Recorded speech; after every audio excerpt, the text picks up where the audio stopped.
How to remove background from images for free. There are many platforms available online that will remove background from any photo for free, but there are paid applications also which will do a better job.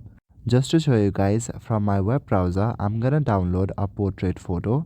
After that, I will show you by removing the background of this photo. I don't know which platform to use, so I'm just gonna type in free background remover. Now I'm gonna scroll down on the result page and click on this one. Here you will need to drag and drop the photograph. I will just select the one that I just downloaded from the web, and just in seconds this has removed the background. You can also see the before and after right here. You can do other kind of effects if you want, but as you can see, the quality of the background remover is very good. To download this photograph, click on the download option. For high resolution, you will need to purchase the Pro, but you can download the standard version. Once installing, I'm just gonna open it on my device to see if the quality remained. After opening the photograph and looking at it, I can say that the quality still remained.